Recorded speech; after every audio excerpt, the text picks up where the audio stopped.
Chapter 19. An oracle concerning Egypt. See, the Lord rides on a swift cloud and is coming to Egypt.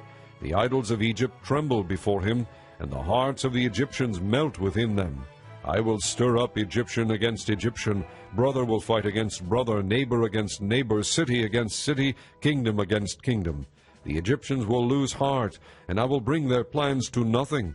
They will consult the idols and the spirits of the dead, the mediums and the spiritists. I will hand the Egyptians over to the power of a cruel master, and a fierce king will rule over them, declares the Lord Almighty. The waters of the river will dry up, and the riverbed will be parched and dry. The canals will stink, the streams of Egypt will dwindle and dry up. The reeds and rushes will wither, also the plants along the Nile, at the mouth of the river. Every sown field along the Nile will become parched, will blow away and be no more.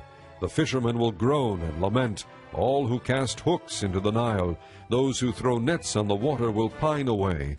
Those who work with combed flax will despair. The weavers of fine linen will lose hope. The workers in cloth will be dejected, and all the wage earners will be sick at heart. The officials of Zoan are nothing but fools. The wise counselors of Pharaoh give senseless advice. How can you say to Pharaoh, I am one of the wise men, a disciple of the ancient kings? Where are your wise men now? Let them show you and make known what the Lord Almighty has planned against Egypt. The officials of Zoan have become fools. The leaders of Memphis are deceived. The cornerstones of her peoples have led Egypt astray. The Lord has poured into them a spirit of dizziness. They make Egypt stagger in all that she does, as a drunkard staggers around in his vomit. There is nothing Egypt can do, head or tail, palm branch or reed. In that day the Egyptians will be like women. They will shudder with fear at the uplifted hand that the Lord Almighty raises against them. And the land of Judah will bring terror to the Egyptians. Everyone to whom Judah is mentioned will be terrified, because of what the Lord Almighty is planning against them. In that day 5 cities in Egypt will speak the land of Canaan, and swear allegiance to the Lord Almighty. One of them will be called the City of Destruction. In that day there will be an altar to the Lord in the heart of Egypt, and a monument to the Lord at its border. It will be a sign and witness to the Lord Almighty in the land of Egypt. When they cry out to the Lord because of their oppressors, he will send them a Savior and defender, and he will rescue them.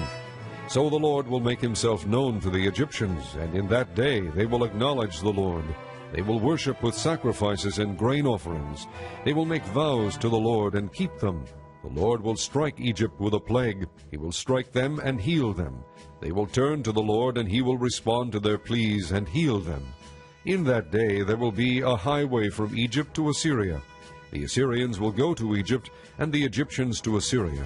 The Egyptians and Assyrians will worship together. In that day Israel will be the third, along with Egypt and Assyria, a blessing on the earth. The Lord Almighty will bless them, saying, Blessed be Egypt my people, Assyria my handiwork, and Israel my inheritance.